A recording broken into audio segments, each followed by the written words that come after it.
نحمدہ ونصلی ونسلم علی رسولہ الکریم اما بعد۔ اہل ایمان کے لیے جناب رسول اللہ صلی اللہ علیہ وسلم کا وجود مسعود اللہ کی بہت بڑی نعمت ہے۔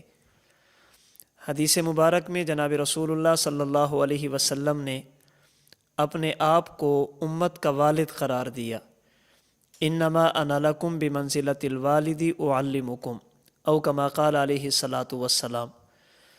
ایک والد کی یہ خواہش ہوتی ہے کہ اپنی اولاد کو وہ تمام چیزیں بتائے جو اس کے لیے مفید ہوں، اور اپنی اولاد کو ان چیزوں سے بھی آگاہ کرے جو ان کے لیے مضر اور نقصان دہ ہوں۔ رسول اکرم صلی اللہ علیہ وسلم نے اپنی امت پر شفقت فرماتے ہوئے وہ چیزیں بھی بیان فرمائی جو امت کے لیے مفید ہیں، جنت میں جانے کا ذریعہ ہیں، اور اپنی امت کو ان چیزوں سے بھی آگاہ فرمایا جو ان کے لیے مضر اور نقصان دہ ہیں اور انہیں جنت سے محروم کرنے والی ہیں۔ قرآن کریم اور احادیث مبارکہ کی روشنی میں جنت سے محروم کرنے والی بنیادی چیزیں دو ہیں۔ نمبر 1 اعتقادی گمراہی، اور نمبر 2 گناہ کبیرہ کا ارتکاب۔ اگر کوئی شخص ضروریات دین میں سے کسی ایک چیز کا بھی انکار کر دے، اللہ تعالیٰ کی ذات کا، اللہ تعالیٰ کی وحدانیت اور توحید کا، انبیاء کرام علیہم الصلاۃ والسلام کی نبوت کا، رحمت دو عالم صلی اللہ علیہ وسلم کی نبوت اور ختم نبوت کا، قیامت اور آخرت کا، ضروریات دین میں سے کسی ایک کا بھی انکار کر دے، قیامت کے دن یہ شخص ہمیشہ کے لیے جنت سے محروم ہو جائے گا۔ لا يدخلون الجنت حتی یلج الجمل فی سم الخیاط۔ فرمایا کہ جو بندہ کفر کا مرتکب ہوا، تکذیب کا مرتکب ہوا، یہ کبھی بھی جنت میں نہیں جا سکتا۔ اور ایمان لانے کے بعد، ضروریات دین کو تسلیم کرنے کے بعد چند ایسے گناہ ہیں جن سے بچنا از حد ضروری ہے۔ اگر ان گناہوں کا ارتکاب کیا جائے تو قانون عدل کے مطابق اس انسان کو وقتی طور پر جنت سے محروم ہونا پڑے گا۔ اللہ پاک کا فضل ہو جائے تو الگ بات ہے، اللہ کے کسی محبوب اور نیک بندے کی سفارش ہو جائے تو الگ بات ہے، انسان کے اپنے کسی عمل کی سفارش ہو جائے تو الگ بات ہے، وگرنہ قانون عدل کے مطابق یہ اعمال وہ ہیں جو انسان کو جنت سے محروم کر دیتے ہیں۔ ان میں سے چند اعمال کا تذکرہ آپ کے سامنے کروں گا۔ میں اور آپ اپنے اندر غور کریں، اگر ہمارے اندر یہ گناہ نہیں ہیں تو اللہ کا شکر ادا کریں، اور اگر ان میں سے کوئی ایک معصیت، اللہ کی نافرمانی اور گناہ ہمارے اندر موجود ہو تو رمضان المبارک کے ان مبارک لمحات میں اللہ کے سامنے گڑ گڑائیں، توبہ کریں اور ان گناہوں کو چھوڑنے کی فکر کریں۔ جنت سے محروم کرنے والی چیزوں میں ایک چیز ہے والدین کی نافرمانی۔ اگر کوئی شخص والدین میں سے کسی ایک کا یا دونوں کا نافرمان ہو، قانون عدل کے مطابق ایسے شخص کو قیامت کے دن جنت سے محروم رکھا جائے گا، اس لیے کہ دنیا میں ہمارے آنے کا حقیقی سبب اللہ کا حکم ہے، اللہ کی قدرت ہے، اور ظاہری سبب والدین کا وجود ہے۔ اس لیے قرآن کریم کی متعدد آیات میں اللہ پاک نے اپنی عبادت کے ساتھ ساتھ والدین کی اطاعت کا اور ان کے ساتھ حسن سلوک کا حکم دیا۔ تو والدین کی نافرمانی ایک ایسا گناہ ہے جو انسان کو جنت سے محروم کر دیتا ہے۔ نمبر 2، کسی بھی انسان کو، کسی بھی مسلمان کو ناحق قتل کرنا یا اس کے قتل میں شریک ہونا۔ نہ اس مسلمان نے کسی کو قتل کیا تھا، نہ وہ مرتد ہوا تھا، نہ شادی شدہ ہو کر اس نے زنا کیا تھا، بغیر کسی جرم کے، بغیر کسی وجہ کے کسی مومن اور مسلمان کو ناحق قتل کرنا یا اس کے قتل میں شریک ہونا، یہ ایسا جرم ہے جو قیامت کے دن انسان کو جنت سے محروم کر دیتا ہے۔ نمبر 3، شراب پینا، اس کو اپنی عادت بنا لینا۔ شراب یہ تمام گناہوں کی جڑ ہے۔ شراب کی وجہ سے انسان دنیاوی طور پر بھی نقصان اٹھاتا ہے، دینی طور پر بھی نقصان اٹھاتا ہے، اخروی طور پر بھی نقصان اٹھاتا ہے۔ نماز میں غفلت ہوگی، دیگر کئی گناہوں کا مرتکب ہوگا۔ تو جو بندہ شراب پینے کا عادی ہو، شرابی ہو، یہ شرب خمر، شراب کا پینا ایسا گناہ ہے جس کی وجہ سے انسان قیامت کے دن جنت سے محروم ہو جائے گا۔ نمبر 4، اپنی زبان اور اپنی شرمگاہ کی حفاظت نہ کرنا۔ زبان کو غلط استعمال کرنا، جھوٹ بولنا، کسی کی غیبت کرنا، گلہ اور شکوہ کرنا، کسی کو گالیاں دینا، زبان کی حفاظت نہ کرنا قیامت کے دن انسان کو جنت سے محروم کر دے گا۔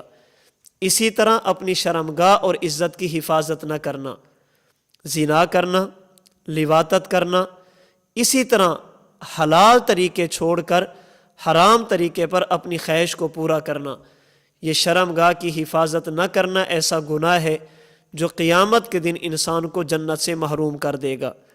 نمبر 5، جھوٹی قسم اٹھانا۔ جھوٹی قسم اٹھانا، پھر بالخصوص کسی بندے کے مال پر ناجائز قبضہ کرنے کے لیے، کسی مسلمان کو ناحق نقصان پہنچانے کے لیے جھوٹی قسم اٹھانا۔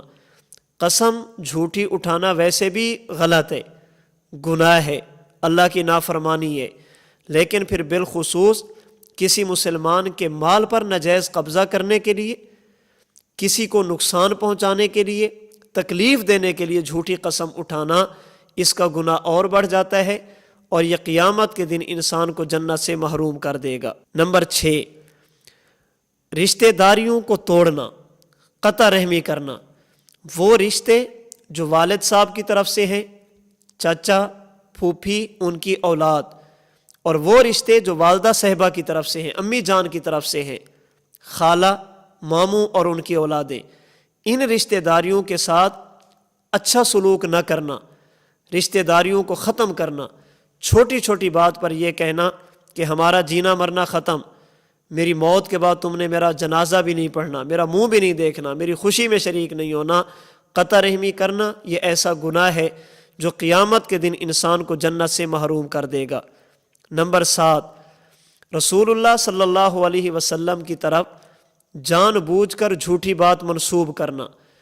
ایک بات حضور کی نہیں ہے، اسے رسول اللہ صلی اللہ علیہ وسلم کی طرف منسوب کرنا، غلط بات کی نسبت اللہ کے نبی کی طرف کرنا، یہ انسان کو جنت سے محروم کر دیتی ہے۔ من کذب علی متعمدا فلیتبوأ مقعدہ من النار۔ بالخصوص رمضان المبارک کے مہینے میں ہمیں ایسی باتوں سے اجتناب کرنا چاہیے۔ غلط میسج آگے فارورڈ کرنا، غلط میسج آگے شیئر کرنا، لوگوں کے ساتھ ایسی باتیں شیئر کرنا جو خلاف حقیقت ہو، پھر ان کو نام دیا جائے اللہ کے نبی کی بات کا، حدیث مبارک کی بات کا۔ ہمارے ہاں المیہ یہ ہے، ہم نے جنت کو اتنا سستا بنا لیا کہ ہم کہتے ہیں میسج اتنے لوگوں کو بھیجو، اللہ پاک تمہیں جنت دیں گے۔ جنت کا فیصلہ عقائد اور اعمال پر ہوگا۔ ہاں اگر بات مستند ہو، بات ٹھیک ہو، بات تحقیقی ہو، اس بات کو آگے پھیلانا یہ صدقہ جاریہ ہے۔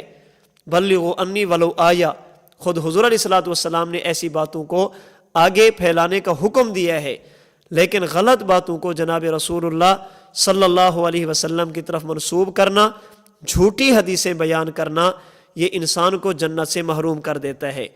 نمبر 8، سود کھانا، ربا والا کاروبار کرنا، سودی لین دین کرنا، سود کے معاملات کرنا، اس کی وجہ سے انسان کی دنیا کی زندگی یہ تباہ ہوتی ہے، اللہ تعالیٰ اس کو سکون سے محروم کر دیتے ہیں۔ قلبی طور پر ایسا بندہ بالکل بے سکونی کی زندگی گزارتا ہے، بے چینی کی زندگی گزارتا ہے، اللہ کے ساتھ اعلان جنگ کرنے والی بات ہے۔ اللہ تعالیٰ نے مسلمانوں کو ناجائز طریقوں سے منع فرمایا، جائز طریقے کرنے کا حکم دیا۔ تجارت ہے، صدقہ ہے، ہبہ اور ہدیہ ہے، تحفے تحائف ہیں، یہ جائز طریقے۔ ناجائز طریقے پر کسی مسلمان کا مال کھانا، پھر بالخصوص سودی لین دین اور کاروبار کرنا، یہ انسان کو جنت سے محروم کر دیتا ہے۔ نمبر 9، اگر مرد ہے عورتوں کی مشابہت اختیار کرنا، اگر عورت ہے تو مردوں کی مشابہت اختیار کرنا، یہ ایک دوسرے کی مشابہت اختیار کرنے سے انسان جنت سے محروم ہو جاتا ہے۔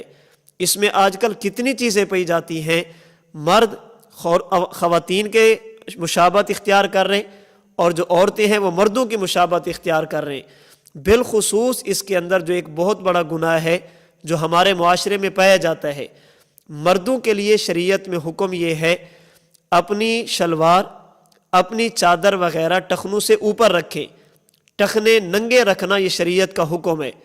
عورتوں کے لیے حکم یہ ہے کہ وہ اپنے ٹخنے چھپا کر رکھیں، لیکن آج معاشرے میں دیکھا جائے مرد عورتوں والا کام کرتے ہیں، اپنے ٹخنے چھپا کر رکھتے ہیں، اور خواتین مردوں والا کام کرتی ہیں، اپنے ٹخنے ننگے رکھتے ہیں۔ تو مرد عورت کی مشابہت اختیار کرے یہ جنت سے محروم ہوگا، عورت اگر مردوں کی مشابہت اختیار کرے تو یہ بھی جنت سے محروم ہو جائے گی۔ نمبر 10، خودکشی کرنا، اپنی جان کو خود ختم کرنا، اپنے آپ کو ضائع اور تباہ اور برباد کرنا۔ دیکھیں ہمارا جسم یہ ہمارا نہیں ہے، یہ اللہ پاک کی امانت ہے۔ اس امانت کو ہم نے ویسے استعمال کرنا ہے جیسے اللہ چاہیں گے، اس لیے اپنے جسم کے کسی حصے کو، کسی عضو کو ضائع کرنا جائز نہیں ہے۔ جسم کے کسی حصے کو ختم کرنا، تلف کرنا یہ جائز نہیں ہے بغیر عذر کے۔ تو جب جسم کے کسی حصے کو ضائع کرنا جائز نہیں ہے تو پورے جسم کو ختم کرنا، اپنی جان کا خاتمہ کرنا یہ کیسے جائز ہوگا؟ تو خودکشی کرنے والا یہ بھی قیامت کے دن جنت سے محروم ہوگا۔ تو یہ چند اعمال ہیں جو بڑے بڑے گناہ ہیں، انہیں گناہ کبیرہ کہا جاتا ہے۔ مجھے اور آپ کو چاہیے والدین کی نافرمانی سے بچیں۔ نمبر 2، اپنے ہاتھوں کو کسی مسلمان کے خون میں رنگین کرنے سے بچیں۔ نمبر 3، اپنے آپ کو شراب سے بچیں۔ نمبر 4، اپنی زبان، اپنی شرمگاہ اور عزت کی حفاظت کریں۔ نمبر 5، جھوٹی قسم کھانے سے اپنے آپ کو بچیں۔ نمبر 6، قطع رحمی سے اپنے آپ کو بچیں۔ نمبر 7، جھوٹی حدیثیں بیان نہ کریں۔ نمبر 8، سود کھانے سے اپنے آپ کو بچیں۔ نمبر 9، مرد عورتوں کی مشابہت، عورتیں مردوں کی مشابہت اختیار کرنے سے بچیں۔ اور نمبر 10، خودکشی سے اپنے آپ کو بچیں۔ یہ جسم اللہ کی امانت ہے، اس امانت کی حفاظت کرنی ہے۔ اس جسم پر اللہ کی مرضی چلتی ہے، اس جسم پر کسی بندے کی مرضی نہیں چلتی۔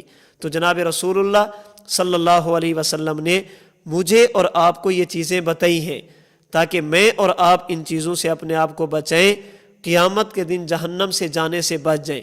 میری اور آپ کی ذمہ داری بنتی ہے پوری زندگی عموماً، رمضان المبارک میں خصوصاً وہ اعمال اختیار کریں جو جنت میں جانے کا ذریعہ بنتے ہیں، اپنے آپ کو ان اعمال سے بچیں جو جہنم میں جانے کا ذریعہ بنتے ہیں۔ اللہ تعالیٰ مجھے اور آپ کو جناب رسول اللہ صلی اللہ علیہ وسلم کی مبارک تعلیمات پر عمل کرنے کی توفیق عطا فرمائے۔ اللہ تعالیٰ مجھے اور آپ کو ایمان صحیح معنی میں عطا فرمائے، پھر وہ اعمال کرنے کی توفیق عطا فرمائے جو جنت میں جانے کا ذریعہ بنتے ہیں۔